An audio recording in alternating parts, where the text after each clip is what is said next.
Hi, everybody. Hi. Do you think that hobbits in Lord of the Rings would have garden gnomes? Let us know in the chat. Let us know. But hi, everybody. Important. Hey.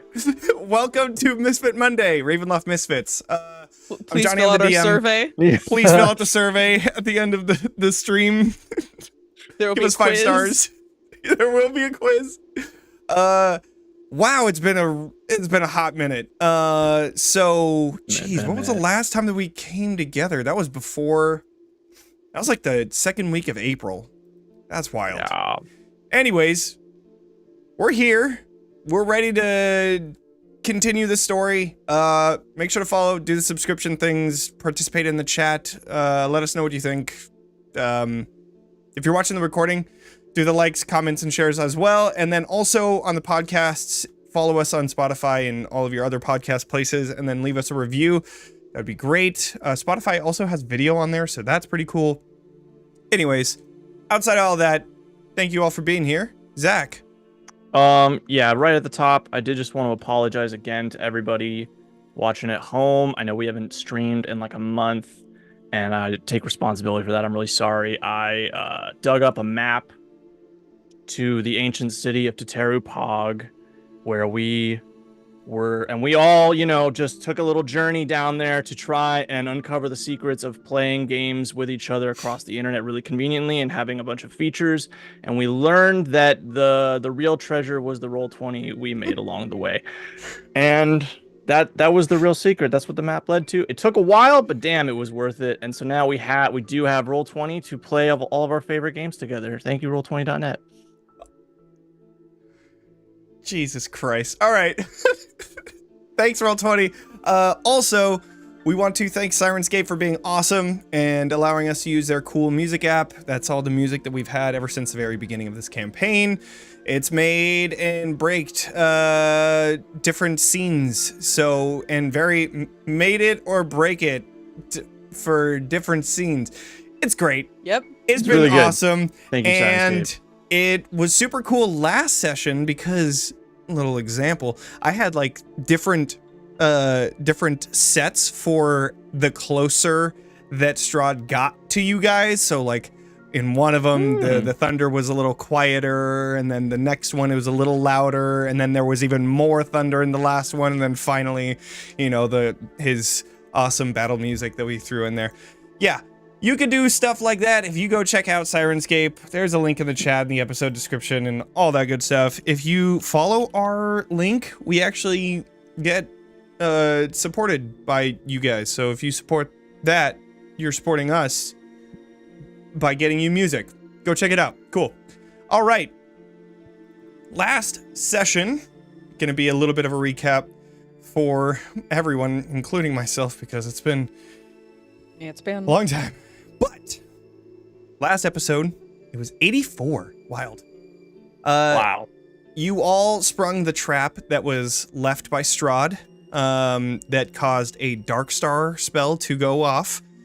And luckily, Vaughn was able to throw Beatrice out of the spell, and Beatrice, you were able to dispel it. You took care of most of the undead that were on the outside of this shrine, and all the while Strahd was just getting closer and closer, and that is when all hell broke loose as Strahd appeared with Bocephalus the First. The lesser. The Lesser, okay. Bocephalus the Lesser, and just flew around popping shots on all of you, and yeah, Beatrice, you almost died. Thankfully, with your flash of genius, you were able to pass that disintegrate save. You also told Citron to do a sending spell to Adrian, which began your own trap that you had created, and the results of which you're not entirely sure just yet. I did do... We for everybody else that is on... offline, we did a few more rolls just to see what would happen in the next couple rounds. And if it continued activating, because we if don't it know. continued, right. So we know how much damage it did in the end. but we're not sure There's if a it lot. ended up doing all of that damage. But as all of that was happening, you were baiting Strahd, keeping him here so that you could continue using that shatter over and over and over again until finally he had to leave. But before then, he put out a wall of fire that then engulfed Vaughn, and thanks to having a reroll, did not die from that natural 1 death save, which we also answered. If you have temp hit points and that damage rolls over, you fail a save. So that's a interesting point to be made. But at the end of it, Strahd had thrown everything he could at you and came very close to killing 2 of you. And many of you are very, very injured. But it is mostly quiet here as the swamp around you returns back to its natural state. There is quiet, but still that feeling of adrenaline and anxiety. You know what you need to do, and as Sorsha was holding on to that trunk, she seems to be in some sort of a ritual at the moment. As that is all happening, what do you all want to do? I'm gonna cast some healing. Great. Counterspell. Whoa. Out of nowhere. Ha! You thought I fucking left! Unkind. Beatrice sort of just slumps and is like just meticulously counting to herself, which she's counting like 1, 2, 3, 4, 5, 6, or like trying to like slow herself, and then she's counting out a round and then putting up another finger and then counting up a round and for essentially like 30 more seconds. I'm casting Mass Cure Wounds.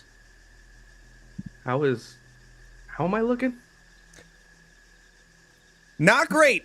Yeah, I tried my best. There was a specific set of instructions for how to play the character, and I think I did pretty well, if I do say so myself. However, everyone is looking as bad as you are. So shit just got There wasn't a fucked. whole lot of safety around Yeah. here. Okay, so Yeah. it's Did I 3d8. burn all my spells? I think there's one left. I think there's So one. Everyone gets...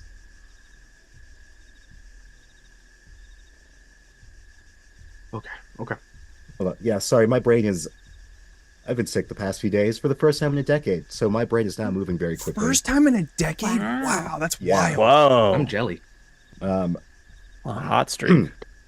Anyway, so, yes, mass cure wounds, everyone gets 18 plus, what the fuck is my spellcasting modifier, which 5, is probably. 5. Yes, I do believe. 23. Let me...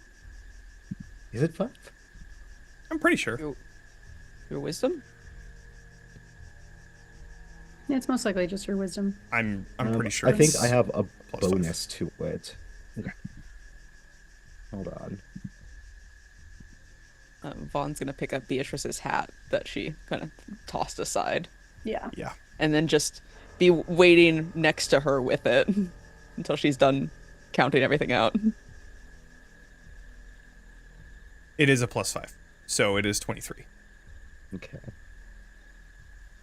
Just gonna sort of shuffle a little closer to Sorsha to make sure nothing interferes with that, and just take stock, make sure everybody's doing okay.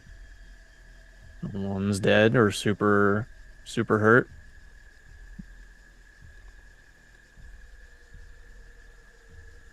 How much longer is she going to take? We need to move. That's a great question. Is she like... She seems to be involved in whatever is happening here. I'm not sure. I don't have a choice but to wait. Is this something I can try and like kind of look into? Is there something I can kind of divine through Arcana like checks to see like if I can Sure. determine a point in the process? You can do Arcana, or you can do Investigation. Either one can get you results. I'll do an Arcana check. Can I help her with that? Yeah. Okay. Sort of like snatch my hat. Like I actually don't even put it back on. Actually, no, I don't think she's in that mindset. She just grabs Vaughn's arm and sort of like hoists up and walks over toward the thing. Follow. Is So that then- advantage on this? Lumaria would see the other side. I don't know if we've discussed Beatrice's other side. Okay, Nobody's so then- seen it other than Vaughn, I don't think. Really? I thought that And you showed. Sorsha, Okay, Sorsha. I remember that. right? Because you. I thought that it was. That's with the hat. You put the hat on Right. Sorsha. That's why I when did you guys the- were in the dungeon underneath. It happened there that you would. Yeah, that I Sorsha think had she like seen. caught a glimpse of it at one point because Right. my hat fell off during a fight, Right. but Wow, nobody yeah, else no, has seen it. I guess so. Yeah. Mhm. All right. Well. Yeah, so while the left side of Beatrice is I think it's the left side, is right side actually, I think, mirror, is generally like perfectly well composed, given the fact, other than the fact that you've been on the road and traveling, she does a good job taking care of herself. The left side of her face, from sort of like the eye, brow up, and including this eye, is pretty wrecked. Her eye has been replaced by a mechanical gem set eye that is like has just like an angry orange glow to it. It does not look beautiful in any way. It is very functional. And the skin around it, there's a metal plate set into the front part of her forehead that like brings up into a receding hairline, probably to about like a third of the way up her scalp. And the skin around like the grafting point to the metal is raw and imperfectly done. It doesn't look like it's degrading by any means, but it is not a pretty suture. This was not done by any sort of adept plastic surgeon. Yeah. And it is usually covered by her hat. But she hunkers over that way to make an Arcana check. Yep. With advantage. At 23. 23.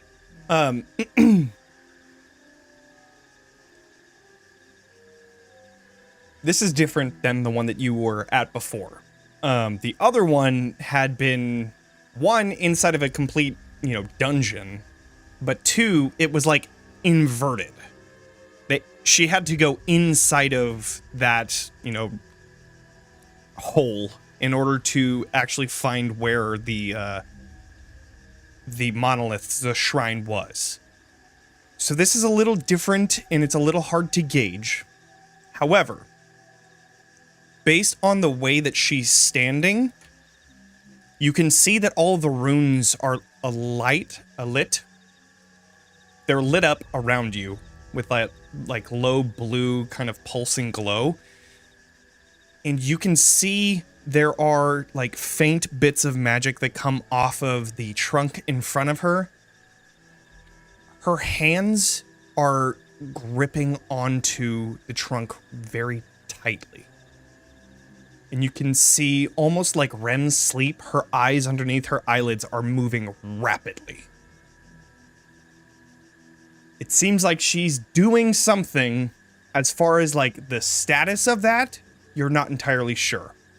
And as you're looking at, getting close and trying to figure out this, you see that she shoots off and takes in this deep...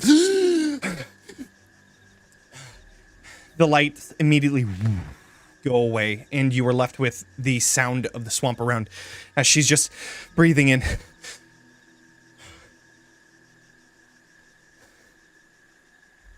I saw my brother. It was terrible. I don't know if I can do this alone.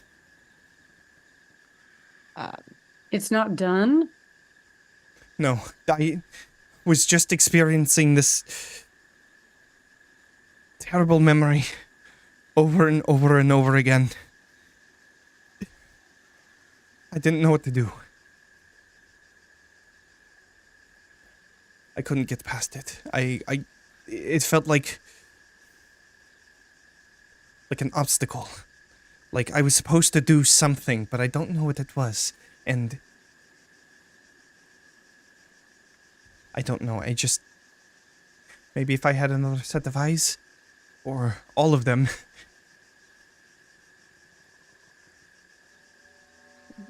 Was it physically painful for you? Or in the state we're in will be more than likely fine? It was physical. But I didn't feel pain, if that makes sense. I didn't have a position to feel pain anyways. It was mostly mental. If you're saying if it hurts us in there, if it hurts us out here, I don't know. I don't know. If you get hurt in the vision, you get hurt for real. We can rest. Wait. And she looks around. What happened to Strahd? Our plan worked, is what happened, but we don't know how long he'll be gone for. We need to wrap this up and move on as quickly as possible. Okay. I don't know what will happen if all of you come in with me. What may happen with all of you, but I know that I will need help. I can't do this on my own. Very well, if that's the way it needs to be done, then let's get it over with. Okay. Okay, everyone, just put your hands on the trunk, if you're ready. All of them? I don't feel comfortable leaving us unattended. If it's, I'd much rather keep watch. Okay. If that is Right? what you must do. I mean, what if he comes back? You had no sense that he even left. We can't just all roll eyes back and go in there. How long was I out? A minute? Probably? Bit longer now? Longer? The combat was only a minute, so... Yeah. It was actually less than a minute because I think that she had started it like mid-battle. Yeah. And then yeah, it was only like maybe 6 rounds, so just under a minute. Right. So a minute at most. I was in there for hours. Oh. I feel like I understand if you need to stay out, and that is fine. It is up to you. Lumari just kind of saunters over and is like, "But let us say, do things. We have things to do. Time, tick." Hand sets down. Got it. Hell, Amazing. Vaughn, are we still telepathically bonded? Probably. I think... I've forgotten where all my things are. I think my psionic bond lasts... a number of hours equal to the number of roll. I have to roll a d8. It's a number of hours. 7 hours. You're So stuck we're with me. definitely good. Okay, then Yeah, you guys are good. I definitely So- think I'll stay out. I'll stay telepathically bonded to Vaughn. Esmeralda looks at you and says, "You do not look like you are in the fighting position. Why don't you let me? I was barely hit in the last battle." to confirm, we were attacked by by multiple people. So, there was a zombie, like bodyguard almost, to 4 whites. So, sorry. There were 4 whites that were slinging spells, and then each of them had a zombie bodyguard, kind of. Then Strahd. Strahd appeared with 4 vampires that just ran out and caused a ruckus, and then it was Strahd and Bocephalus. Did we kill any of the whites or vampires? All of them are dead. Yeah. do the vampires count as humanoids for me? I know we talked about because the nature of Barovia is strange.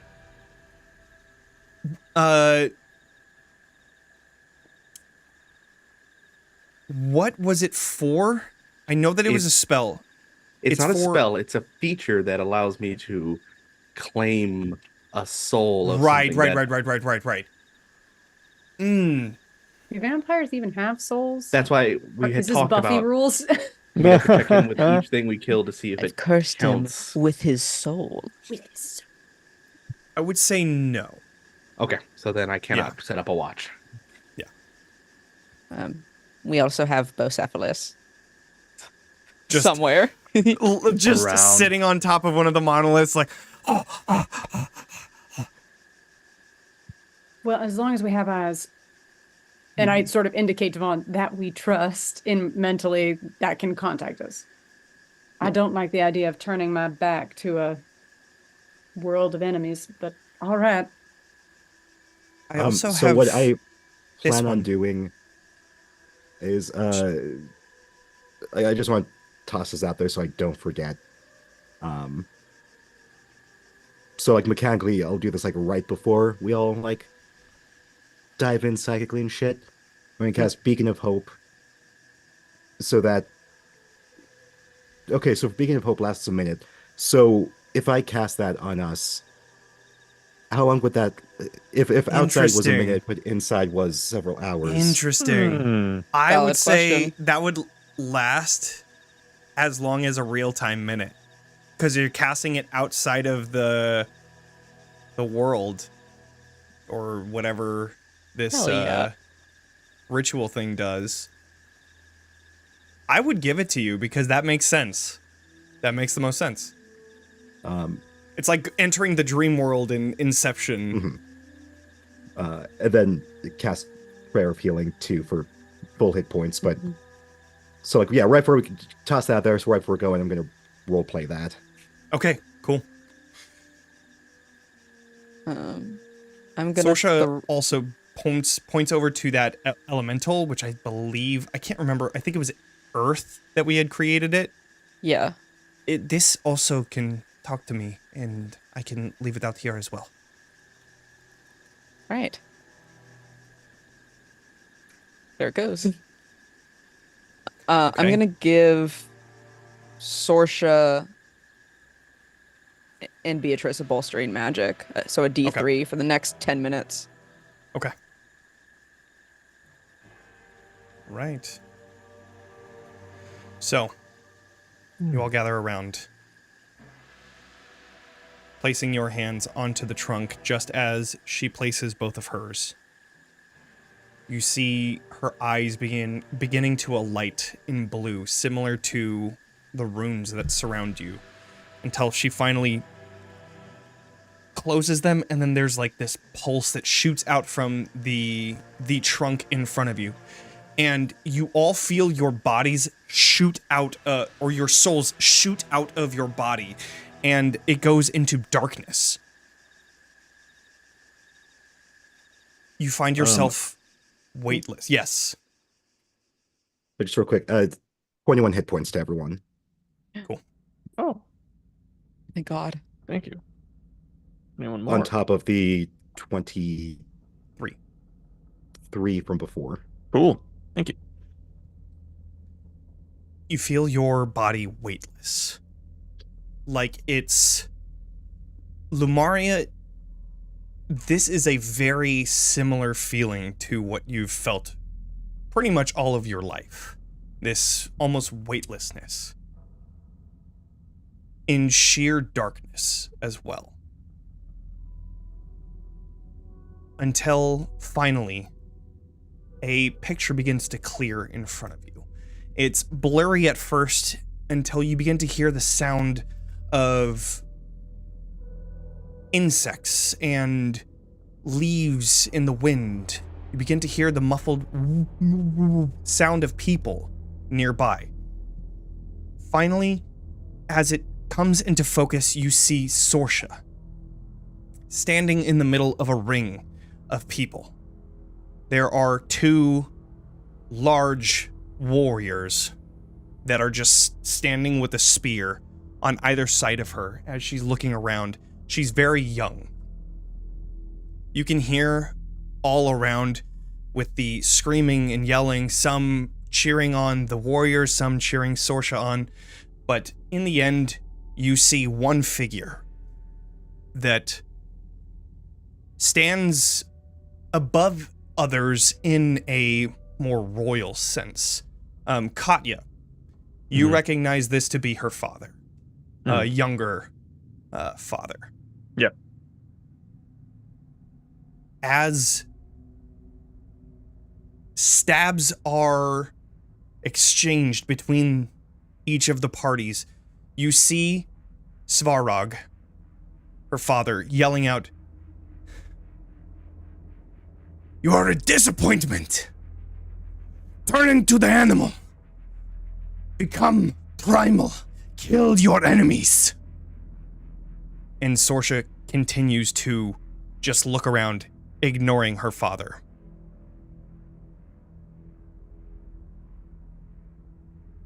She gets knocked down, and one of the people has a spear at the ready to execute her, until finally you see her father come forward.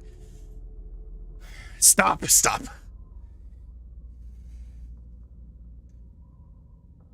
You are a disappointment. And then you see, as he's walking up,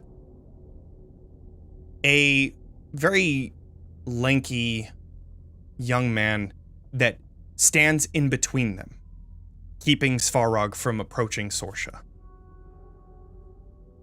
He runs in between. That's enough! I won't stand for you to just allow my sister to be abused by you and punished by everyone else. If you want someone to beat, then beat me. And then you see Svarog cock his head. And as that happens, you see Sorsha getting up onto her knees and just freezing.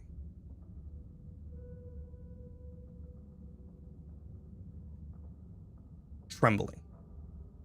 Until finally you see Svarog pulling out his spear, putting it down in front of him like a walking stick almost, and just looking at him, shaking his head. You insolent child. You are no son of mine, so I will treat you as the same regard as anyone that would defy me. And he stands there steadfast as Sorsha tries to get something out. But then finally, he grabs his spear and stabs into this young man's heart. And she just goes limp. He kicks the body off. It falls directly in front of Sorsha. And then she just stares at the body, crying. You can hear Sorsha's essence around you. This is what I was stuck on. I feel like there is something that I need to do. Something that I need to say. If I were to have just done what my father said, my brother would still be alive. This is my fault. He died so young because of me.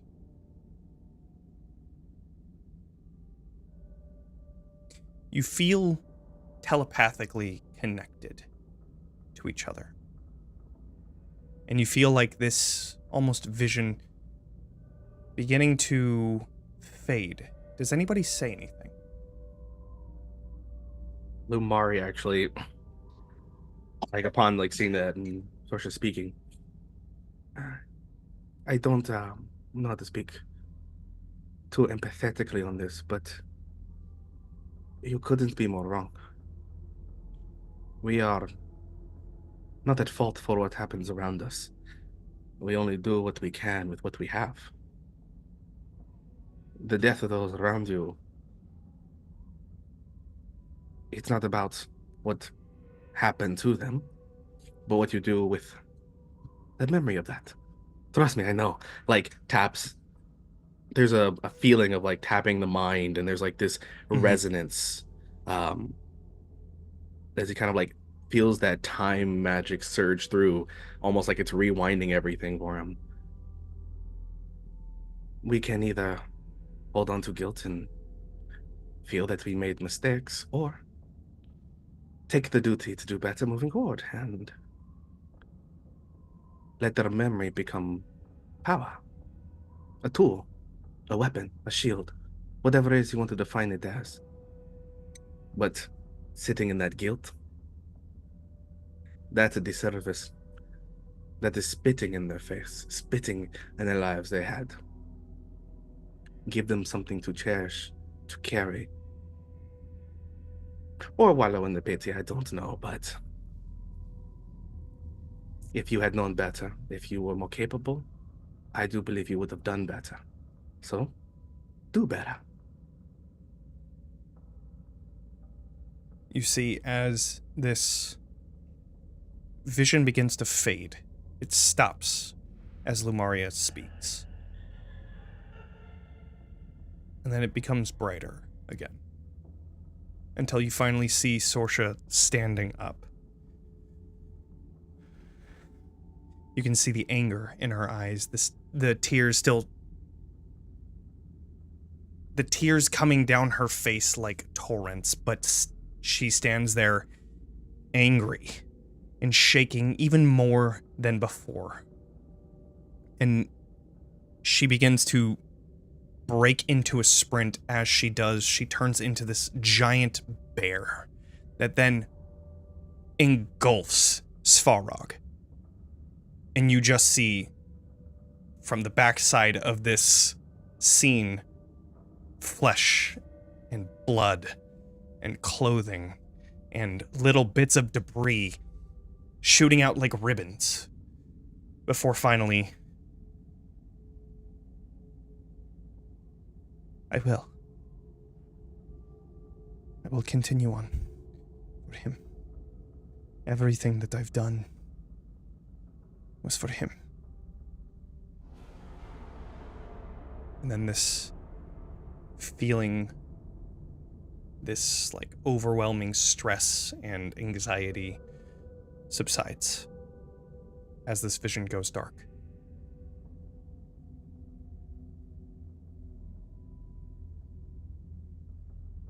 Katya. Mm-hmm. What is Katya's biggest regret? I think Katya's biggest regret out of all of them, I think she's just sort of connected them all to escaping from her village in the first place. And is starting to feel that if she had never left at all, then no tragedy would have happened to anybody. Sure. So then, what would be the pinnacle memory that Katya would have of this regret? I think it would be her mentor, the rune carver, telling her not to go, warning her. She had like come up with the plan and decided that this wasn't like planned out for super long or a grand heist or anything, but she had expressed that she was gonna try and escape and make a break for it, and she was warned against it and said that only bad could come of it, and she did not listen and took off anyway.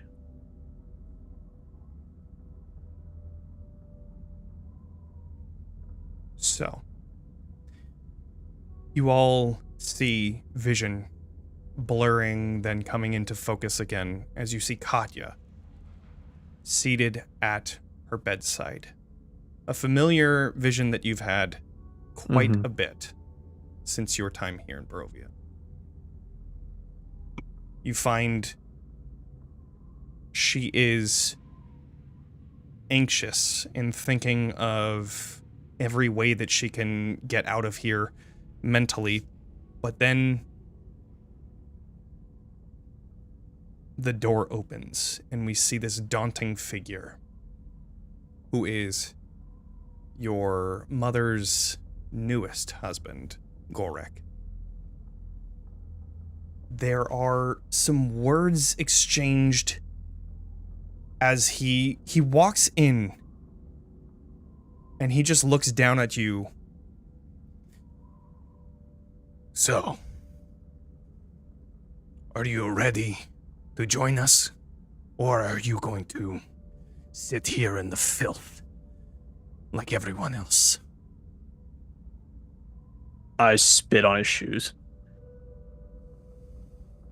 I would never join the likes of you. And with lightning speed, your body is like pushed. Your bed is just next to the wall and your neck is grabbed and then slammed into the wall behind you. You feel like you probably broke a rib from just that one hit. As he's just in front of you, you can see these sharp teeth that almost glint in the light. I told your mother that I would not kill you. That does not mean that you cannot be my meal for the night. And then he bites into your neck and begins to drain your blood. Dude, am I like, can I resist at all? Like, Sure. Is there any sort of, like, I feel like she's like pushing and scratching and trying as hard as she can to get away from, Absolutely. like, from the jump. Yeah, what would you like to do? That's pretty much, I don't know, like, I know there's no, we all know how this shakes out, but, she's fighting him. Okay, so then I would say go ahead and do an athletics check. Where is my, oh, there it is. We are not physically in the space of these memories unless it's happening to us, right? So we're just like ambiguously like It's, yeah, experiencing omnipotent. them. I got a 26. 26, okay. Did not roll well. You're able to push him off. And that's when he wipes the blood away, looking down at you. You have more fight than it's worth. And then he turns and begins walking out.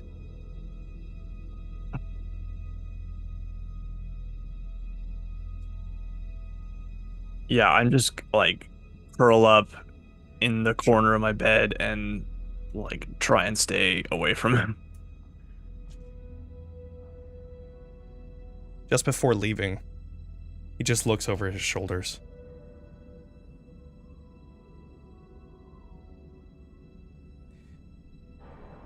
You could have had everything. I had everything before you came along. You had a show. What you thought, it was a fantasy. Your father was never going to live past his 40s. He was always destined to die.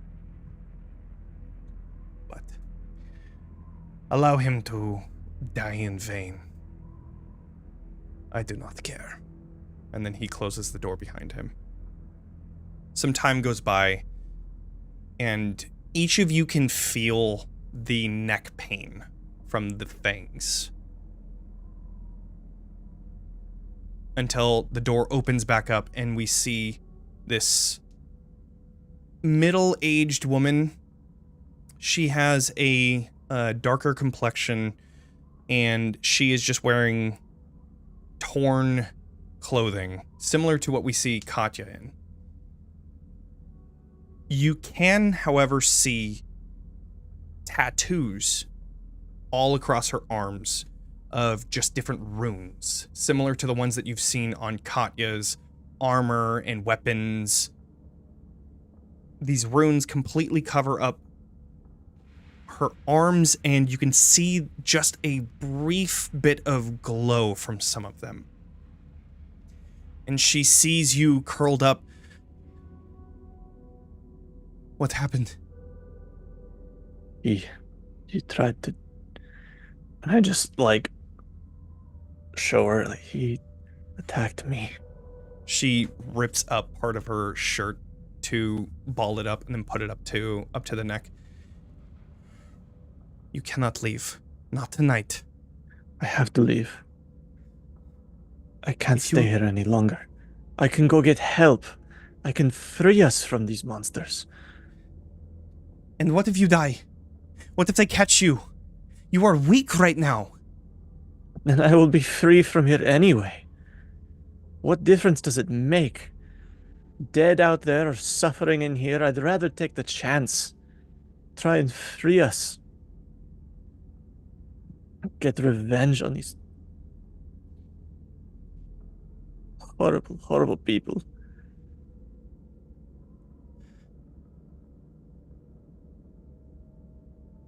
Please, please help me get out of here. I will come back. I will go get help and come back for you. I Yes. promise. I cannot stop you, but I will go with you. I will do everything that I can to make this as successful as possible. Okay. Okay, fine. Gather your things. I will be back in a minute. And she hurriedly leaves. There's almost like a kind of a fire up in like Katya. Like she gets kind of excited and like not forgets about being bit by a vampire, but is like pumped to get something going, you know? And so yeah, she like gathers up all her stuff. I don't have like You don't have much. they wouldn't let you armor have, and like- weapons and stuff in here. You have like makeshift weapons that you Yeah. were able to create in your time here. Yeah. So like a pike or not a pike, stake. That's the one I was thinking. You have like a stake Yeah. and other wooden type of weapons. So as you gather all of that up, she comes back in. She has this what was once a table that is now there is like bed sheets that have been strapped around part of the wood to create straps that hold onto her arm. And on the inside of that, you see another rune, one of the runes that she taught you. Okay. Let's do it. Let's go. You know where we were going? You know the way? I remember, yes. Okay.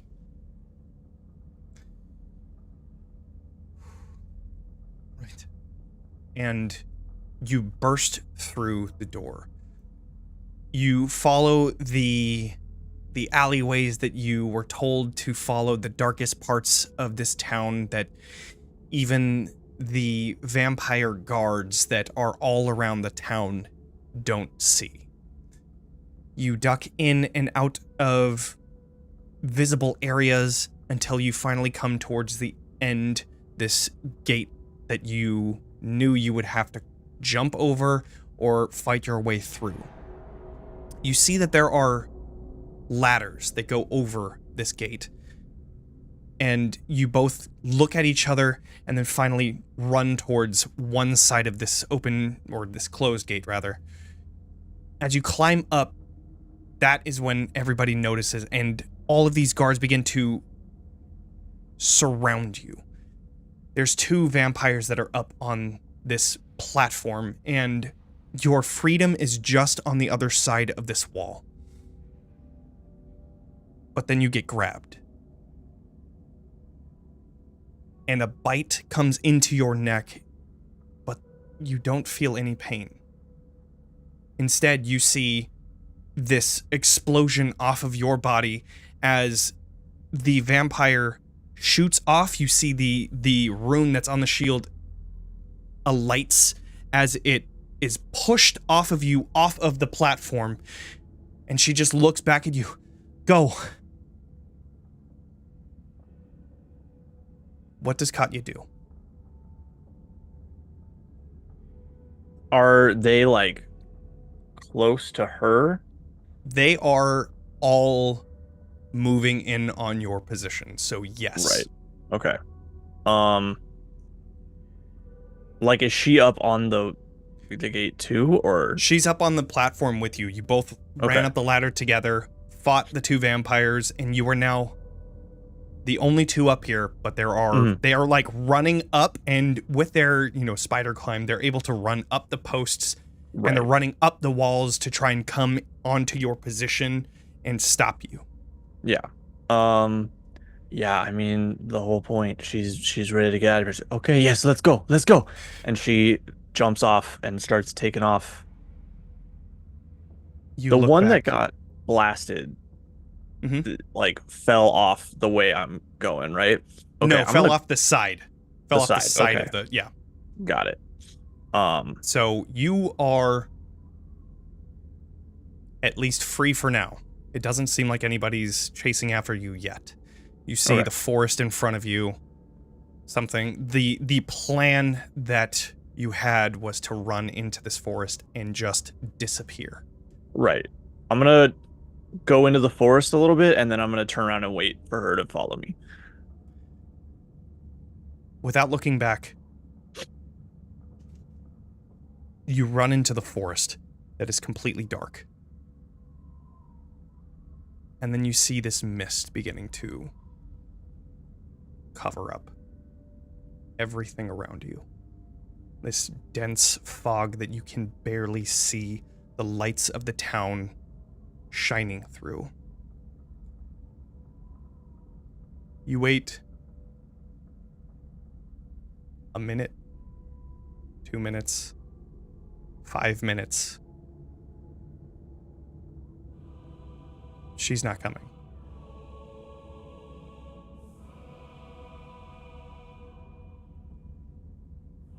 I think I almost sort of like go back toward the town a little bit to try and like see what she's doing or like see what happened. I don't know if I would climb the wall or whatever, but I would approach a little bit. As you walk forward, there is just forest.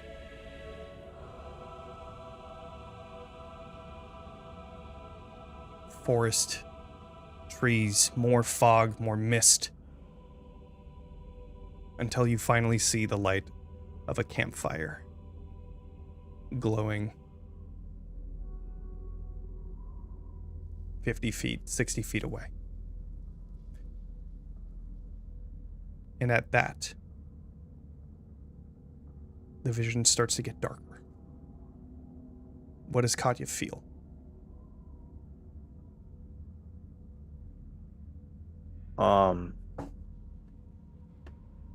Sort of like a confusion that, or like wariness at this like campfire and the new situation, but it starts to like sink in of what probably just happened to her and the repercussions of what's going on. And I think it just like slowly sinks over her whole body of like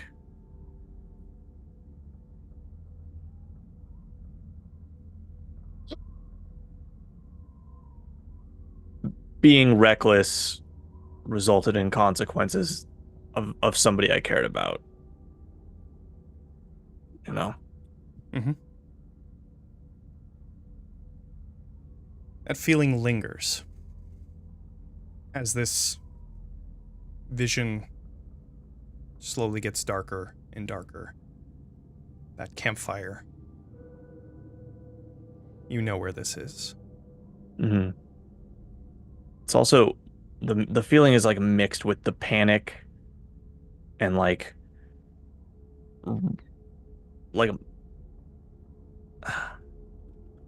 urgency of like my home is fucking taken over by vampires. Somebody please help. So like renewed urgency and panic of like somebody please help me is the feeling I'm coming into this with, on top of the guilt setting in of killing my mentor inadvertently. Mm-hmm. And yeah, I know exactly where I am.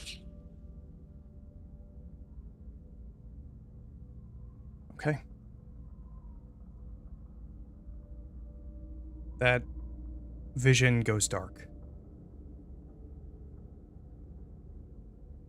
And you all feel that pain that Katya feels. The darkness lingers for a bit until a new vision comes. Once again, blurred. Until everything around you comes into focus. Beatrice, what is your biggest regret? Beatrice's biggest regret is the day she got recruited. Interesting. Is there a pinnacle moment in what happens? What does this paint the picture? What does this look like? Sure. So, we open into what seems like a great hall, not with like a raised dais in the center, many people around the outside, very well-to-do individuals, lords, ladies, none of them in the dress of Ravenloft, none of them with a Barovian accent. You hear accents that I don't know how many of you would necessarily be familiar with. Umaria, have you traveled outside of you? I don't even think you would be familiar with it. Because you wouldn't have traveled in these realms as much. No, probably not what you're specifying. Right. But for those at home, the ladies and lords and majesties of this court, who are all sitting and watching, the dais are dressed in regalia of the Sword Coast, people of means from outside of Barovia. And raised on the dais is a very petite woman with bright blonde hair that like flows down the back, who is in like a chic tunic of a student. There are several other students in similar dress, but each one changed and finessed in their own way. And this seems to be some sort of like ceremony as the student on stage, which is a young Beatrice, probably only about 20 years old, is currently illustrating like fantastic feats of magic. This seems to be some sort of like magical exhibition. You see the people, lords and ladies, like marking cards as they like move through. Toward the end of the performance, the exhibition of this thing she is crafting, it begins to animate. But as it does so, she like has this moment of like pride as it like animates this like really elaborate, intricate like automaton mixed with like an art piece. It looks like a moving sculpture. There's announcement is like, and that is our presentation of Beatrice LeBeau, a student of the highest class, proficient in artifice as well as several languages. Please, any inquiries, please pass down. And you see like active conversation, but as Beatrice like leaves the stage, the artifice with her, and the other student is being called up, it has a moment where it like, for want of a better word, Beatrice realizes what's happening a second before anyone else does, as it like malfunctions. And she has a moment of like realizing what's going to happen before anyone else sees it, as the artifice sort of like lashes out and like hits the student passing her. There's uproar and chaos. Beatrice immediately like gets it back under the control. The few people, there's like the head professor comes over, shuts it down.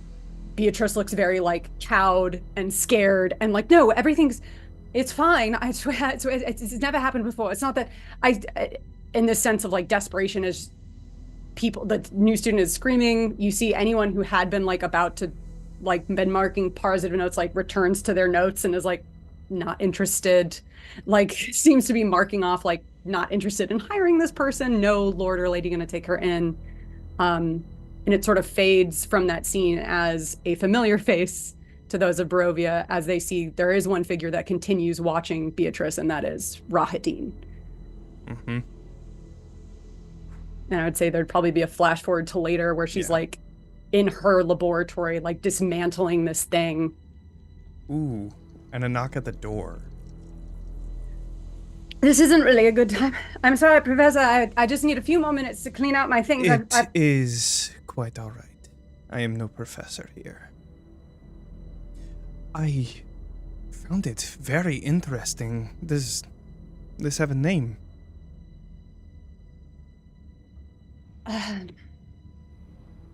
Not anymore. I find that things without use don't really need to keep a name, do they?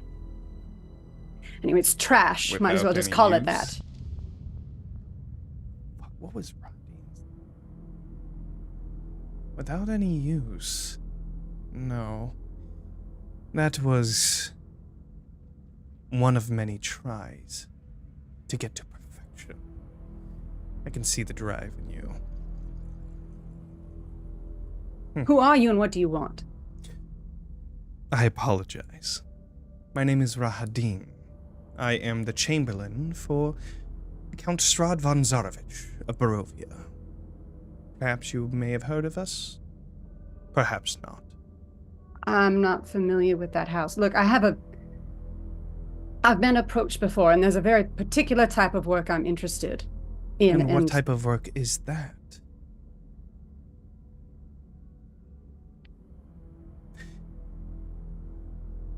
I'm an artificer. That's the sort of work I employ. And if you cannot actually help me with that, I actually do need to go because... But I can. I, as I said, am a chamberlain of someone that is quite wealthy. Someone that could use a incredible mind as yourself. Someone that would give you free reign. All you would have to do is follow me, you will meet him, and you can decide for yourself. That's all I ask. Would this be provided lodging, food, board, anything like that? Beyond measure. How quickly... I only have a few more hours here before I would need to depart to find a different place. So is this somewhere you plan to leave or by the end of this week? I can find somewhere to stay for the next few days. Today, if you're willing.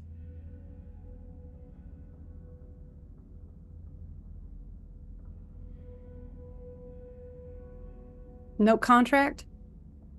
None yet, of course not. You would have to meet him first. I wouldn't lock you into a contract before you met the Count.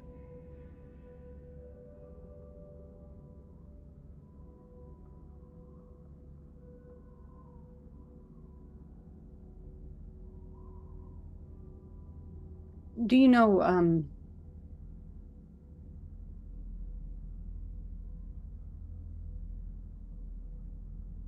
would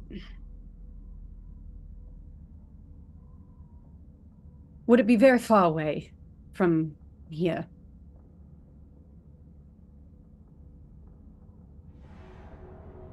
Yes. Well then, if nothing else, I never said no to a free vacation. Wonderful. And I imagine that's when it kind of vignettes.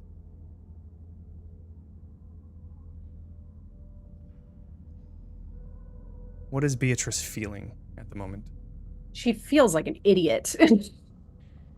It was this moment of like deep shame and desperation that,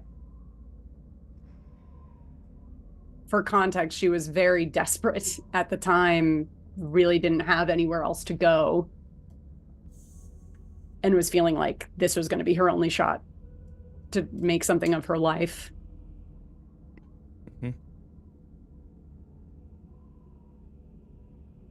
Vision. And like, while there's been other things that have been bad, this was like the one big mistake. She was taken advantage of. Told that there was only a simple meeting, yet trapped immediately when arriving.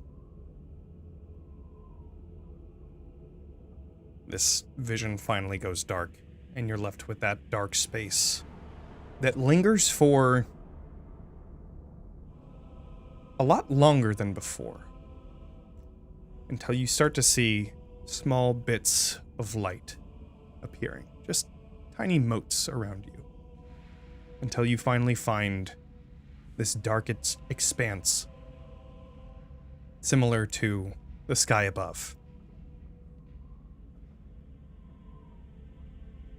As the vision comes into focus, we find Lumaria. What is happening? Paint the picture. What is Lumaria's biggest regret? This idea of Lumaria's biggest regret is too large to fathom, for it is a series of regrets that culminated in him holding his daughter's lifeless body in his arms.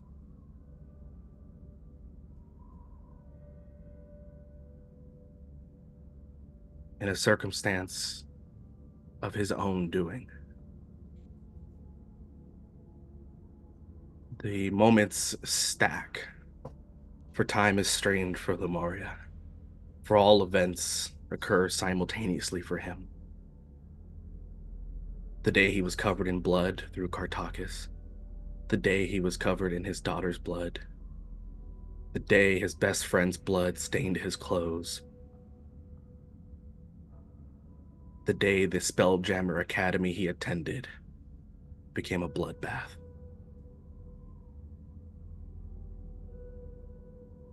His journey was opportune to be claimed as the Fate Woven, a poor child from a poor family, to take the funds to attend the academy, to be a Spelljammer. But the money to afford such a prestigious education didn't come easy. And his childhood friend, an elf of the stars, Gabranth, told him one job: to grab one item from a sealed vault, something Lumaria was more than capable of doing. But to find out that it was an orb of destructive magic, something that could annihilate entire continents. He couldn't let that be. And he tried to turn that in, to admit he had no idea. But a poor kid from a poor family is an easy scapegoat.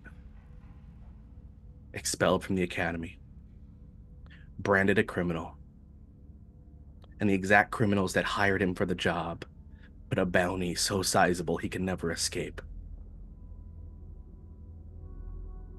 So much so that he can never go see his wife ever again. And the tale that he and his wife tells his daughter is that her father was a hero who died in service. sending money from stray jobs as a pirate, an assassin, staining himself in blood so that his family can live happy. And then that friend, Gabranth, gives him an opportunity for one more job, a chance to set his family up for good.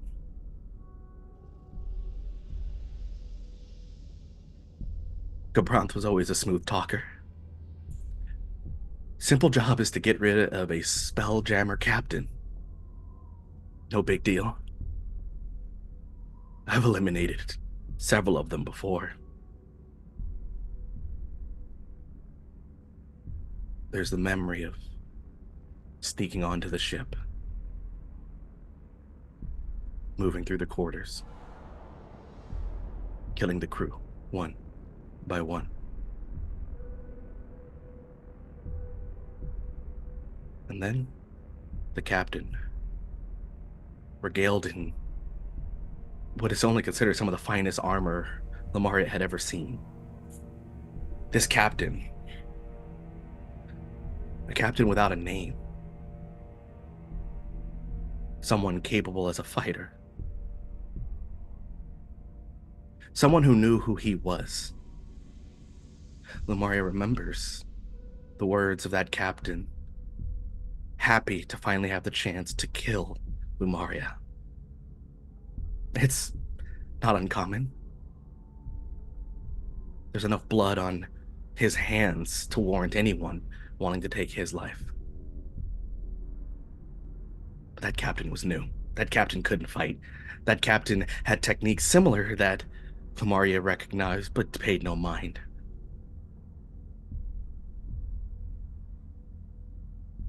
He unleashed his time magic, slowed that captain down, and impaled his dagger through their chest.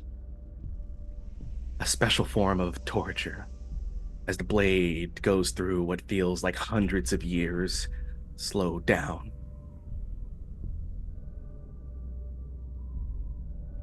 And the helmet of the captain falls off. And there's a special place in hell for someone who sees the life fade from their daughter's eyes as their blade impales their chest, knowing that she wanted to kill him.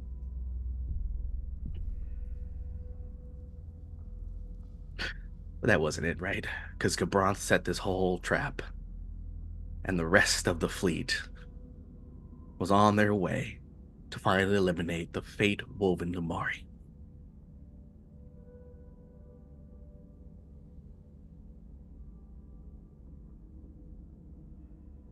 Betrayed. Alone.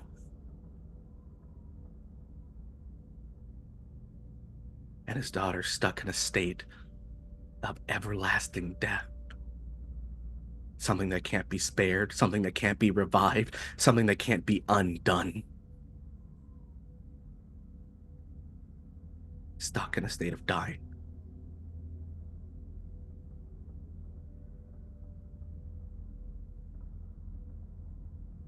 There's a lot of things to regret, but that one's hard to let go.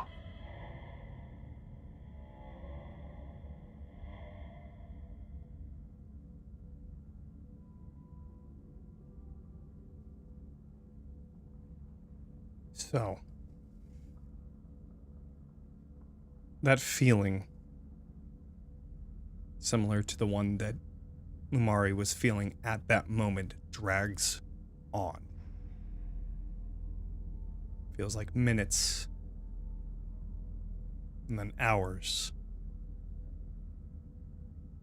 as it slowly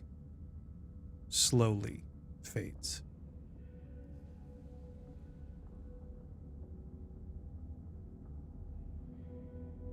It then starts to show another vision, though this one also similarly engulfed in darkness, except for one shining light that we see Katya holding. We see Beatrice. We see Arxis. We see Sorsha. We see vines enclosing upon a giant boulder that holds a person just underneath it.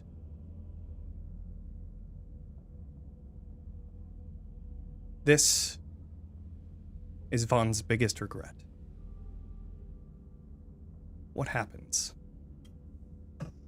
I believe what happens is the same scene that we've seen before. Vaughn crouching and talking to this individual who's stuck in a place of undeath and has been for an untold amount of time in this cave deep beneath the Gulthias tree. And they're just, it's going to be all right. We're going to, it's not that big of a boulder. I'm very strong, so it should be easy enough for me to just, I am reaching under them and just feeling all of their like ancient bones just shattering as I like try to like gently move them, and just continuing to quietly, talk to them as I'm just trying to get them out, as decisions are being made. As we focus on Vaughn, we see behind Arxis and Beatrice and Katya talking. Until finally, Arxis leans into frame and whispers something to Shay. And they whisper back. Arxis takes a step back, and you see him grabbing onto his great sword. What are you doing? And silently walking closer. What? Are you going to use the sword to pry And it then off of them? finally sinking it into Shay.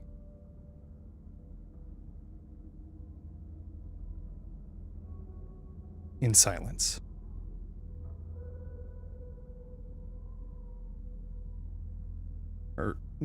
Their body just stops.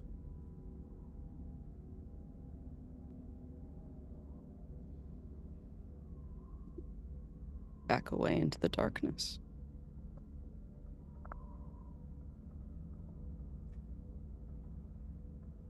What is Vaughn feeling at this moment, reliving this?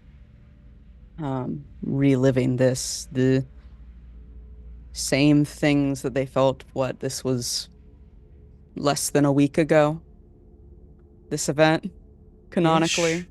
Ish. Yeah. I think it was just over a week. Just over a week. Yeah, we spent some time. Yeah. Mm-hmm. Just feeling the fact that they fully believe that they could have saved this person, and that if Vaughn was so lucky to actually have a chance to be something more than something that was stuck for an unending amount of time, then Shay deserved that as well. And that maybe they're not the strongest person in all of Barovia if they couldn't do that.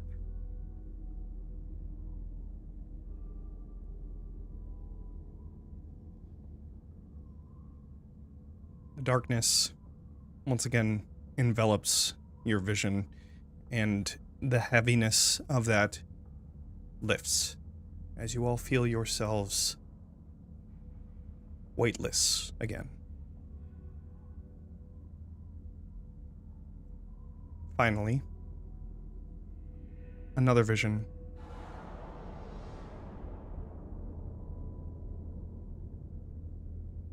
This one a little more, well, I'll allow you to tell what happens, Citrin, what is Citron's biggest regret? Citron's biggest regret is contributing to the despair that is the existence of Tatiana's soul.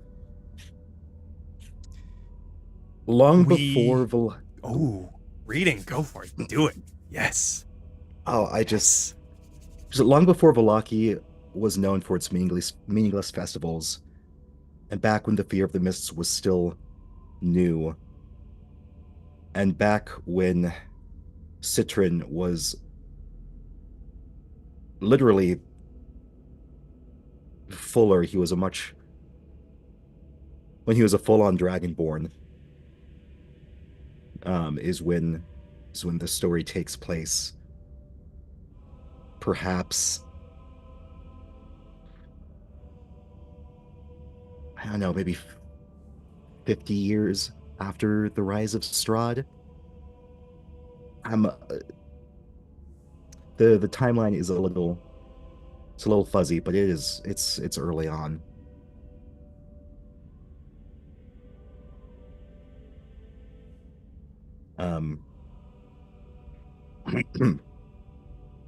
Sorry, you had some setting you were going to. Sure.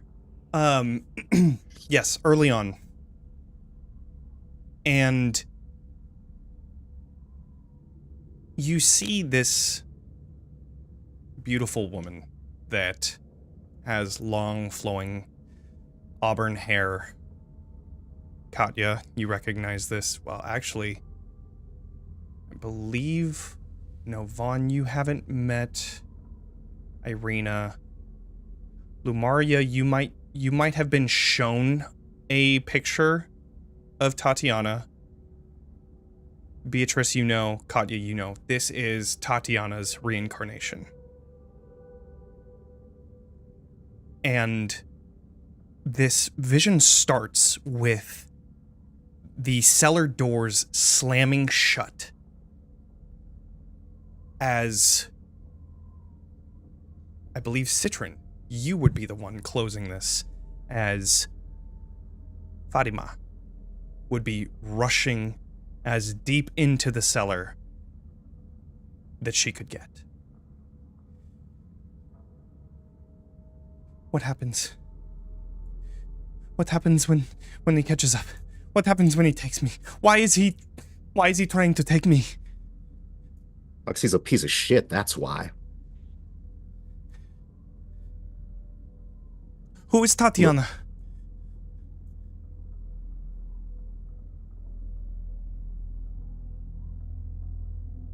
So at this point in time,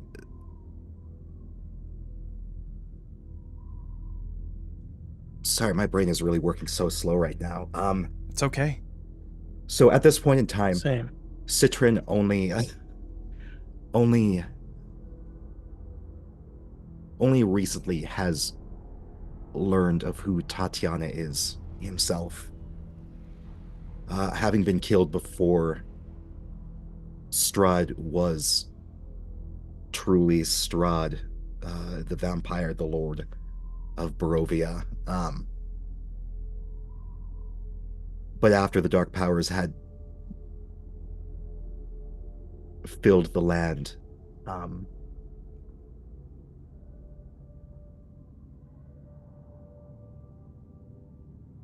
I'd say within the past few years, Citron had met many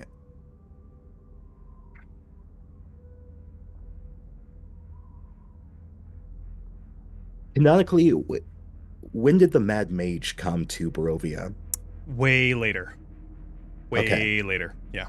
All right. Past this, at least. All right.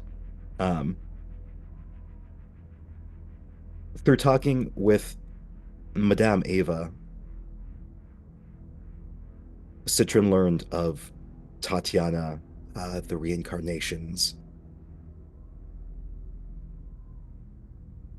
And so it's still very new in Citron's mind. It's very confusing for him. He doesn't understand the point of the pining after someone who doesn't want you, the point of any of what Strahd is doing. And so he is unable to really, he doesn't know how to comfort Fatima. And he is trying to almost downplay the situation, thinking that maybe he's being helpful when in reality he's not.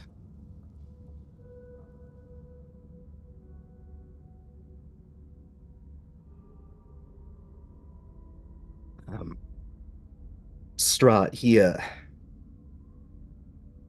Fatima, you will be fine. I will make sure Strahd will not get to you. How are you going to do that? You saw him. He just turns into mist and then he walks through stuff. I don't even think we're safe here. Well, I mean, not with that attitude, no.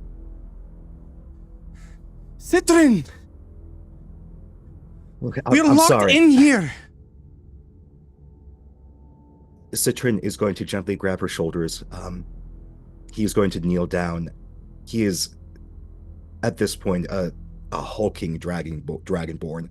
A lot different than the more slender is not quite the correct, the more desiccated Citrin, you know. And he is going to place a hand on her heart and start breathing in and out with her. Now, Fatima, it's like we've talked about, okay? Breathe in, breathe out. In, out. We'll take this one step at a time. We will figure things out. I promise you things will be okay. As with each breath, you just see mist beginning to walk down each of the stairs, one by one.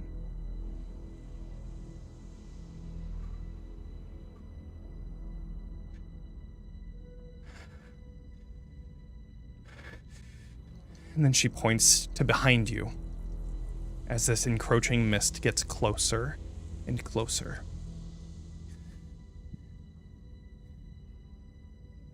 What do I do? I don't want to go. Citrin is no longer paying attention. This is the first time Citrin has been this close to Strahd since his death. And he is having these insane flashbacks to the destruction of his army, of Arkenvold's army.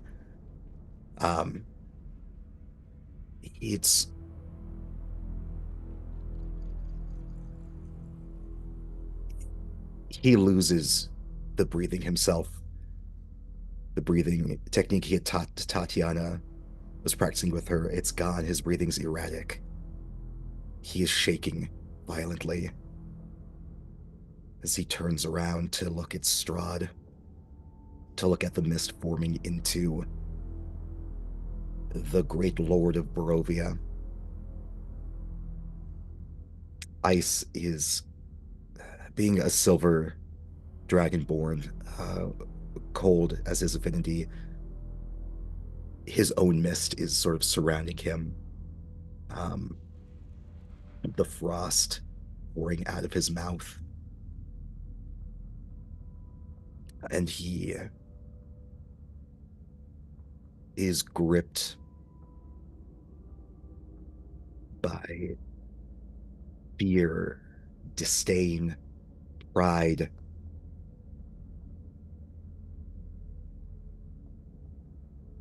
He wants to run. He wants to...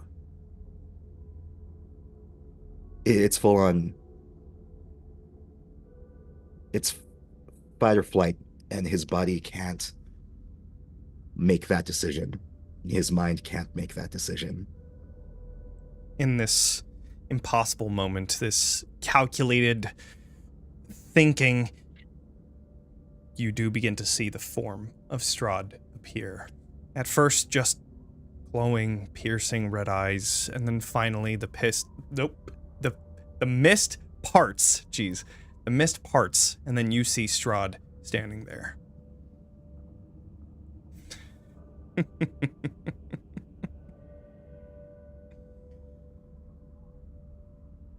Are you her bodyguard?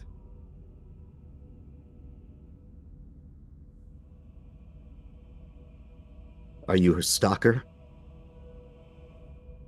And with lightning speed, he just comes up and grabs onto your throat, lifting up your chin.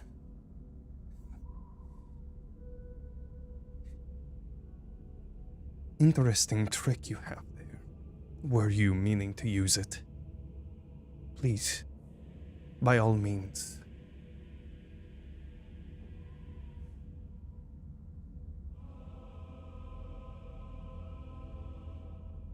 Interesting trick.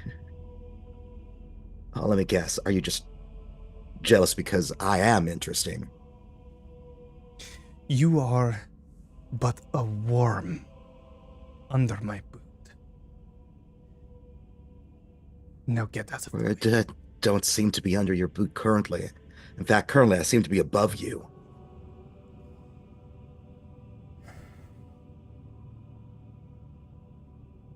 He takes a step back. You know, I thought that I killed every single one of your kind, but yet here you are. I really don't give a fuck what you think. What is it then? Why? What is this? Is this a final act of valor? What do you aim to do? And you feel Tatiana, her hand on your shoulder just behind you. Or not Tatiana, sorry, Fatima.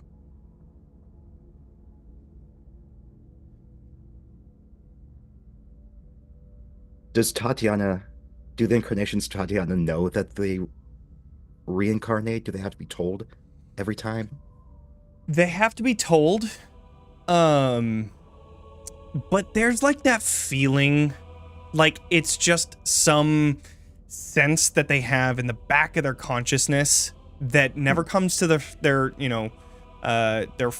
front conscious. It's always in their back consciousness, and they just have a feeling of deep connection to Strahd, but they're not entirely sure why. Minus the stalking.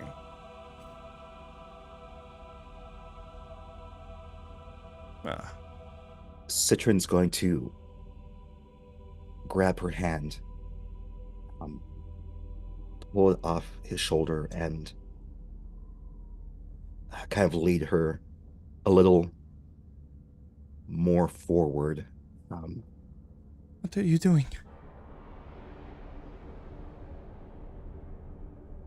Fatima, he don't deserve you, and he's not going to get to you.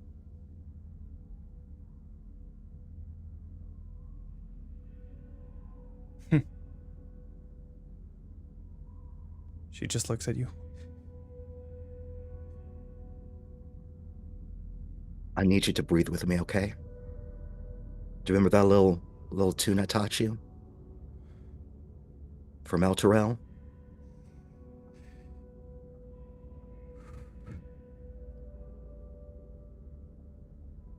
Let's be brave. Let's sing it together.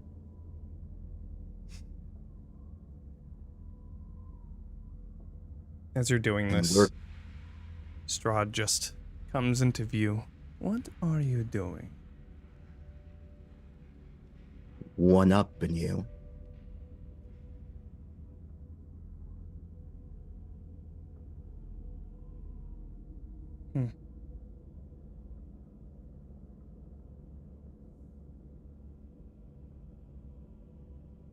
Citron starts humming.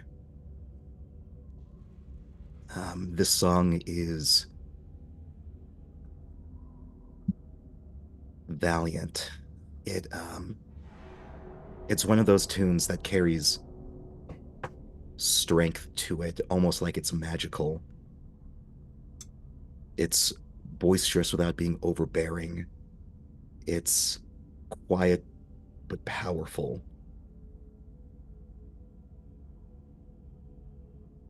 It's hopeful without being saccharine. It's something you would hum on your way to work or into battle or on your way to face death. And in a part of Citron's regret is he doesn't know if he does this out of friendship, out of this love, or out of spite, or because he's a petty bitch. In front of Strahd, he takes one of the early incarnations of Tatiana, Fatima, and with his mighty dragonborn frame, bites off her head. As that, what seemed to have been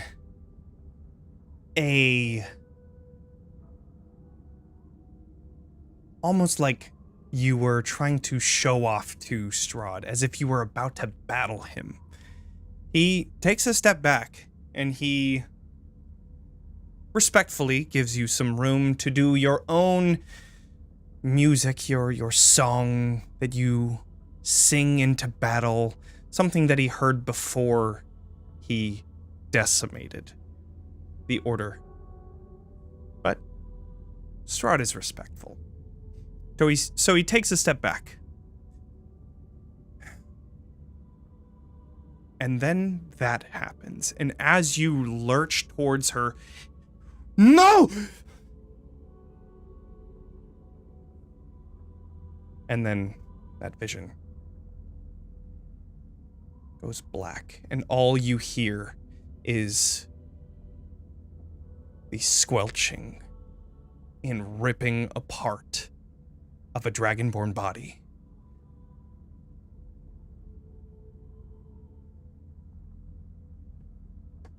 And I think, briefly, there are perhaps a dozen more very brief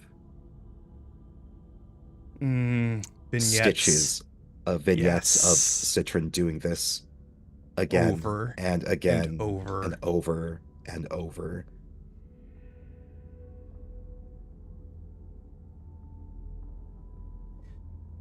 In the final vignette,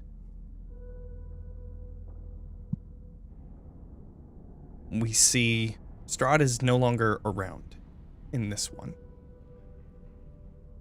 But we do see what we saw before, this patch of skin that is different than most. All around him, there's just decay and rot. And yet, one patch still lives.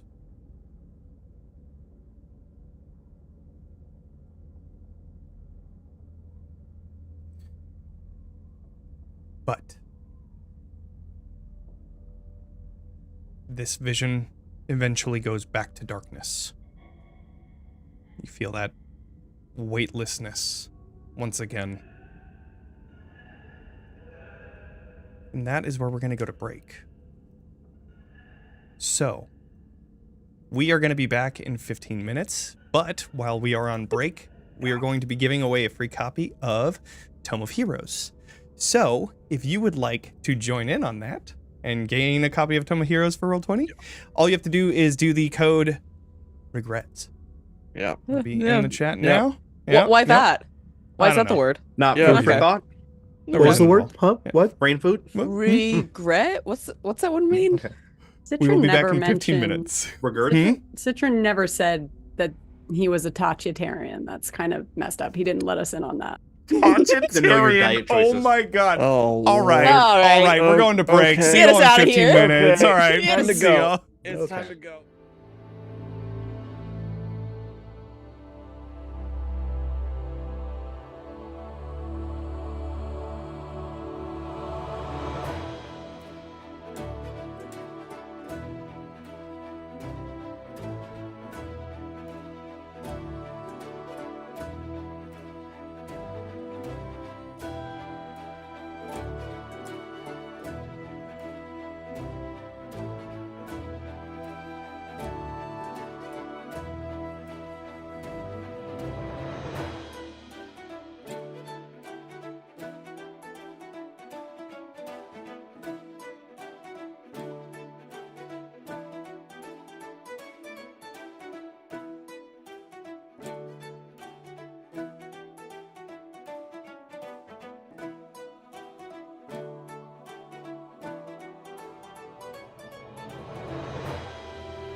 Become inspired by Sirenscape Online Player's massive sound library and weave your tabletop legends by building custom sound sets that bring your immersive world to life. Simply download the app to access the entire Sirenscape archive anytime you need epic sounds. The online player works perfectly alongside any virtual tabletop to bring your players together no matter where they are in the world. Broadcast your custom sound sets in real time with flawless audio quality to give them a game they'll never forget. Get the Sirenscape Online Player today at Sirenscape.com.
Skull Splitter Dice has something for every adventurer. The dice that you use could be the difference between life or death. With over 15 styles of metal dice, a variety of class-based cases, and other gaming accessories, we have something for every gamer. Our products are perfect for Dungeons & Dragons, Pathfinder, and more. Be the envy of your party and get yours while supplies last by going to skullsplitterdice.com. Again, that's skullsplitterdice.com. Table Talk is not your typical D&D TTRPG podcast. We are not here to run you through our whole campaign. We're here to talk about everything else in the space of tabletop roleplay. I'm your host, Alejandra Wilhelm. And I'm also your host, Mariah Gresham. And we're your tabletop roleplay girlies.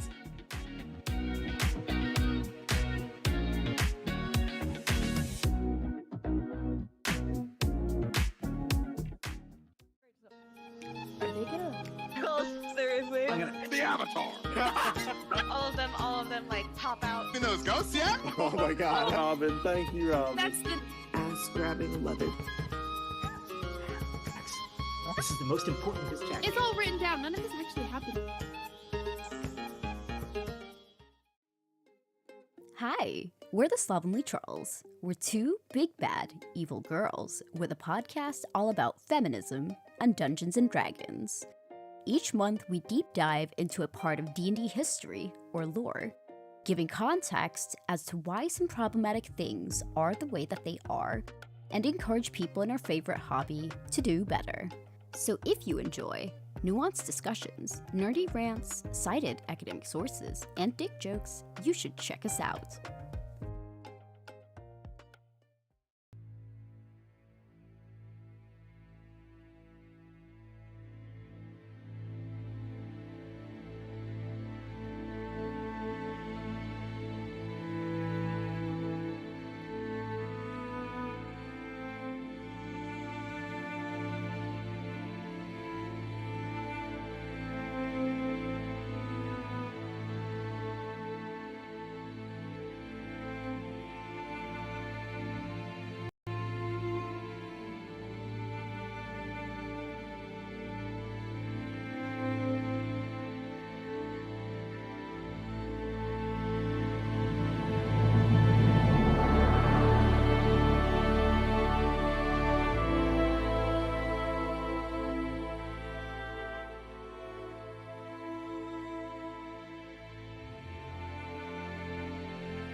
Hi, I everybody. ain't scared of them. Hello again.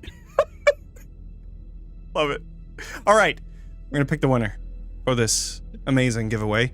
It is Boss Jellybean. I'll send you the code so that you can redeem it on Roll20.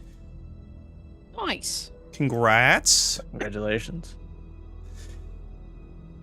So, before we went to break, we learned of each character's biggest regrets, watched them almost like a movie. But now, in this darkness, you still feel that weightlessness. It's not completely over. Finally, you begin to hear wind going past you. And this bright light now begins to shine through this blurred vision as you see yourself floating through the air, feeling that weightless mist and clouds around you until finally breaking through this threshold to find a beautiful castle standing thousands of feet away. This kingdom just next to it, sparkling and glinting in the beautiful sunlight above. It's towards sunset, so there's a nice orange hue and purple in the sky. But we continue towards this castle. You see the spires reaching high up into the sky, garden filled with a multitude of colors. And then we enter through a small window, revealing a large dining hall. We see a family sitting together in silence. The clanking of forks, the every so often outside of that, silence. We see a mother, a father at the head of the table. And we see 2 young men and a young woman. The older man, not the father, young man, is undeniably Strahd, which leads you to believe that the other one is Sergei. Each of them have very nice styled black hair and adorned in well-crafted clothing.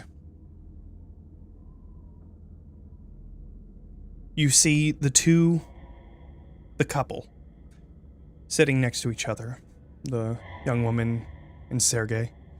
They are breaking the silence with small laughter. And then we move to Strahd, who is visibly annoyed.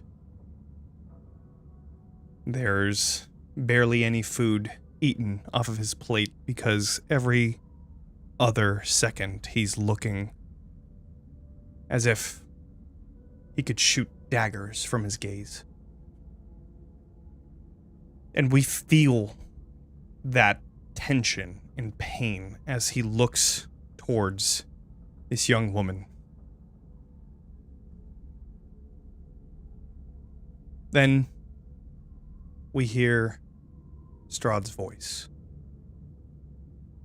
I thundered across my father's land like a violent storm.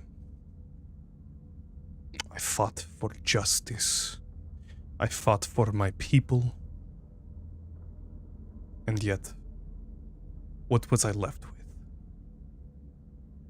My youth, squandered in service of my father, wasted on battles in his name.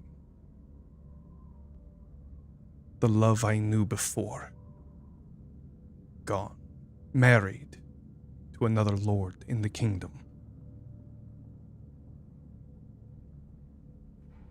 He looks up again. grabbing onto his wine and taking a long drink. Until he finally stares back at them. We hear that omnipotent voice again. All of this, all of my pain and suffering, while my brother sat here, enjoying his life, all of youth's pleasures, without any of the burdens that I was forced to bear. I was jealous.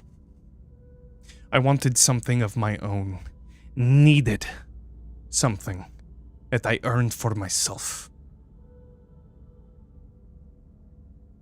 And then the silence is broken by the mother's voice. Strahd, have you found any new suitors recently? And you just see Strahd pushing the table away as he stands up. No! Because there is no one left. Everyone worth our name has been taken or married off to someone while I was fighting his war, and then points over to his father. The king stands facing Strahd. Your inability to find a suitor is unrelated to my war. You only choose to scorn me because your duties lie here in the kingdom that I have built.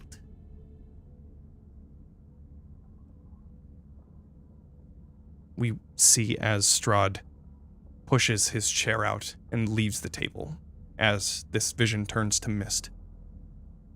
It then clears once again, showing Strahd standing alone in a silent room. It's dark, save for the one candlelight in front of him, as he stares at himself in the mirror, his hands manipulating his face as his skin, his wrinkles vanish, until finally they come back. He just stares at himself with regret and sadness. We hear his voice again. I spent hours in front of a mirror. The face looking back at me wasn't my own. It was foreign, sagging, old. I had prayed to the Morning Lord for my youth once more, but my prayers were never answered. Silence.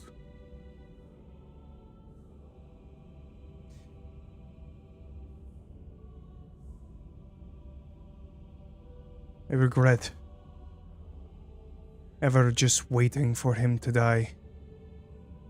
But his words, his rule, his influence would never allow me to leave. Strahd turns as the surroundings fade away, like sand in the wind, and Strahd looks towards an open doorway leading to freedom. And we watch him take a first step, and then we hear his father's voice echoing again. Everything that you are, I made you. And we see a chain reaching out from the darkness behind him, shackling and clamping onto his arm. Everything that you have, I gave you. And then another chain flies out from the darkness, clamping onto his other arm. You cannot leave. I will not let you. And a final chain shoots out, wrapping itself around his neck. You can see him straining to walk to the open doorway to his freedom, and from the darkness we see the chains leading through the throne room, all the way to the throne where we see King Baroth, his father, holding Strahd in place like a dog on a leash. Then, for the first time, you see each other, standing in front of Strahd.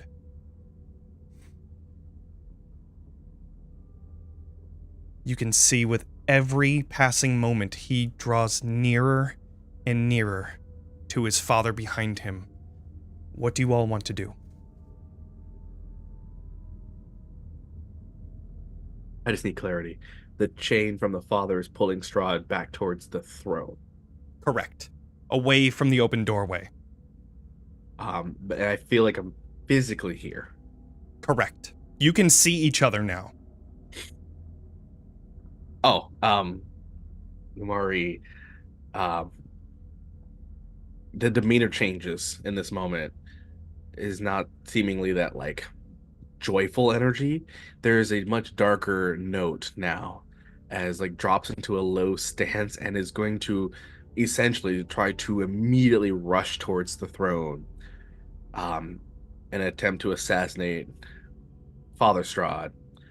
As I will attempting, if I have my abilities, to conjure my skull and shift it into my specialized blade. Sure. That is my entire goal, is I'm rushing to stab at Father Strahd. Okay. As you rush towards the throne, you see the visage of Father Strahd instead changing. You see his face becoming younger, as instead you find Strahd himself holding himself back.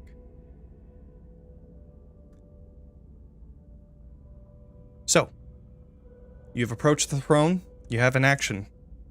You're gonna try and attack him? No. I'm going to put myself towards a point where I can put the blade basically aiming for his heart. Since I know what my blade can do. But I'm going to speak as I get the blade right there to the heart. You can end your suffering and everyone else's, or I will leave you in a state of torment like you'd never imagined. Rest or suffer.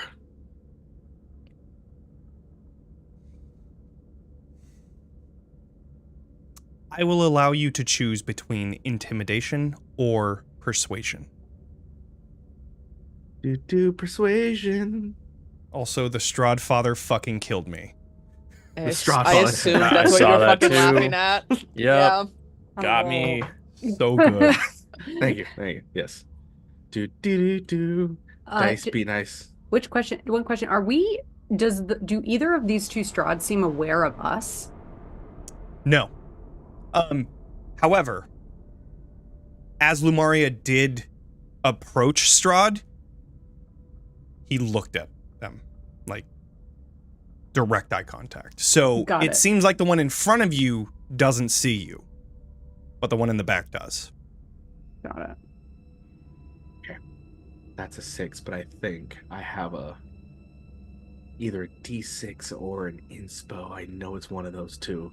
I feel like I know I have one of the inspirations. I don't know who has the other one. I think you do have a D6. I know we have rerolls. I know I have a reroll. Are both Strahds identical looking, or is one more human than the other? Both are human. Well, actually, no. Sorry, yes. The one that's chained up is human. The one that's back on the throne is more vampiric. Yeah. That's what I figured, but I wanted to know for sure, yeah. Beatrice is just going to roll an insight roll just for herself real quick. I'm not sure what it's going to mean for me. Okay. 14. What does that mean for you? Pretty middle of the road, huh? It's pretty middle of the road, not helpful. Yeah, that's going to be a 15 as I bonus action curse this Strahd holding the chains. Sure. That is not enough. So he holds onto the chains and the grip gets tighter. You can hear the clanking of them behind you as he pulls Strahd one step closer. That is one fail.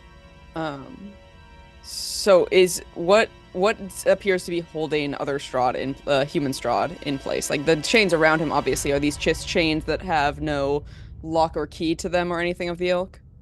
Or is there a potential place to start to pick one? Right. It looks like they are kind of God of War status. Like these things are just... That means nothing to me. Really? Yep. Wow. All right. Never had a PlayStation. Well, they're like embedded in the skin, is what you're saying. Got it. Like embedded. Cool. Like they are just like so tight that they cannot move. Yeah. Okay. So nowhere did the thieves' tools that. Yeah, I mean, unless there's some sort of... Yeah, no, not really. Yeah. There's no locking mechanism. Yeah. Well, I guess I'll rage attack the chains. Okay. I'm gonna move to the younger Strahd Okay. while that's happening. Okay. Which one wants to go first? This is a skill check / just... Can I like hit the chain at the same time as Vaughn? Do like a team attack on it? Absolutely. Yeah. Absolutely. Do you want 2 separate attacks or do you want advantage? I do can 2 reckless separate it. attacks. Yeah, I can reckless. Okay, cool. I'm both are not going to attacking. use a psychic blade because I don't know if chains can take psychic damage. They cannot, so that's a good call. Does that sound reasonable, everyone? You don't say. Yeah. Oh, I have to roll a d8, huh? It won't do anything. Oh, because you're raging? Yeah. I don't even know what that one does.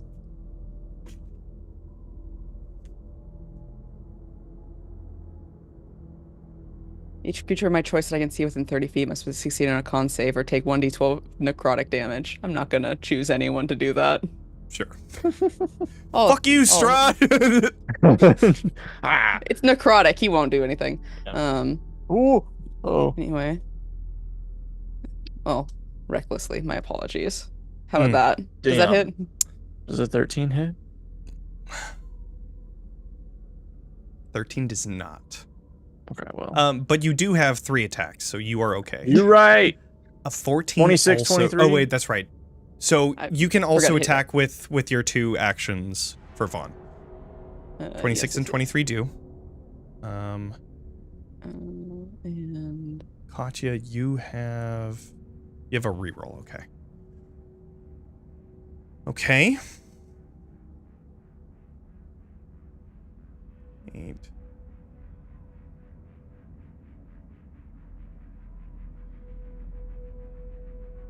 Katya. Yep. You are just able to destroy one of these chains. Oh, nice. Okay, good. So, when that breaks, which one are you going for? The arms or the neck? I would probably start at the arms. Okay. So, Honest. for whatever reason, I think you're on the left. So, as you rush around and then weirdly, me slam... too. Sweet. All right, there we go. As you slam down, you carve through it, and this beam of light just pretty much like a lightsaber almost just completely cleaves through it. You can see like the bits of the metal just glowing from that radiant energy as it finally falls, and you see him taking a step forward, which is 1 success. Hey. All right. Vaughn. Yeah. 21 hits. Yeah. 28 or whatever that 31. That Yeah. also hits. 23, 26. That is also enough to take one of the chains down. Which one are you taking? Other arm, it sounds like. Other arm? Okay. As that arm also comes through, this dragon tooth dagger just carves you place the tooth directly into one of the chain links, and then you use your what's the word I'm looking for? Not momentum, but leverage. Leverage, thank you. You use leverage to then break the link, which then, as that breaks, the entire chain just rips apart, and he lurches forward, which is a second success. There is one chain left, and we still have Beatrice and Citron. What are you two doing? So I was moving toward the younger Strahd. Mm-hmm. So unless Citron had something that he wanted to do first. Mm-hmm. Okay. Is he kneeling? He's standing, right? He's currently standing, but you can tell that the chain around his neck is holding him back, but he is reaching towards the open doorway. Okay, I'm gonna stand between him and the door, just out of his reach. And Beatrice looks at this younger Strahd. Just with a look of pity. You sad, broken-hearted little boy. Will you stand and be more than what they drag you to and earn that love that you think you deserve? Come, take my hand.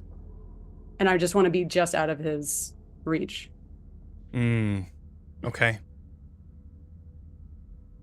I would like you, what are you trying to do with this? Are you trying to do like a persuasion check? What are you aiming to get? I would say that would be intimidation.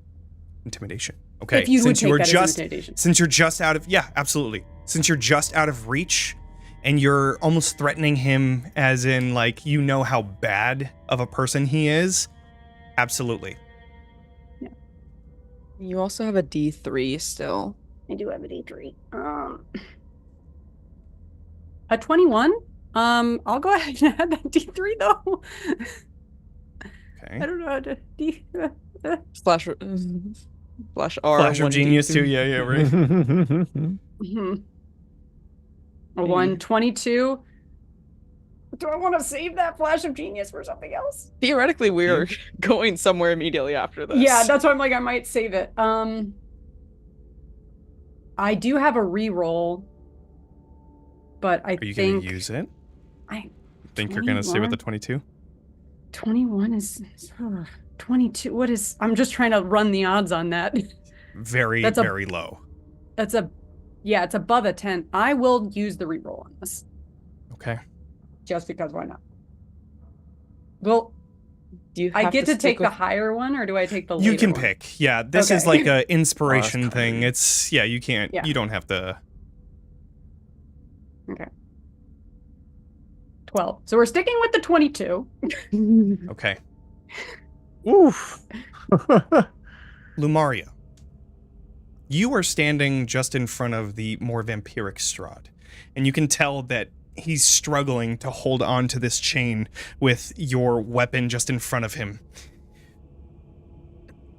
You can see, like, his muscles tensing and twitching from just barely being able to hold on. You see it beginning to slip. One link at a time. And you see Beatrice. You see the human younger Strahd reaching for your hand, and inch by inch, it's getting closer and closer. Do you pull away, or do you allow him to grab? I let him take my hand. He grabs your hand, and at that moment, the final chain shatters.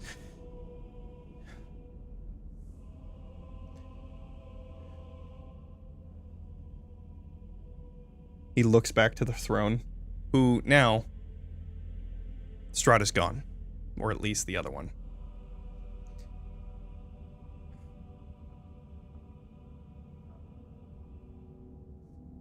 I was the one holding me back.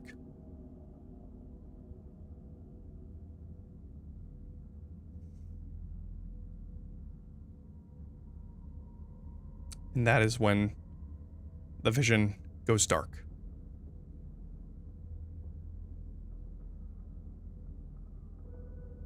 Another vision begins to come towards you. you see mist in front of you before it finally parts once more. Citron. A familiar sight lies in front of you.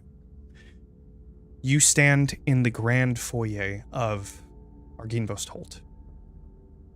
You can see the busts, the stone walls, the banners, all intact, though blurred, like a memory that has forgotten the finer details. You all begin to hear his voice again.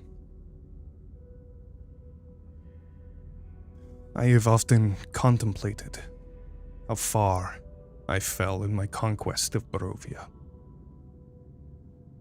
It was no longer in my father's name, for he had passed. Now, it was for my selfish desires, ruling a land of my own, far away from his kingdom.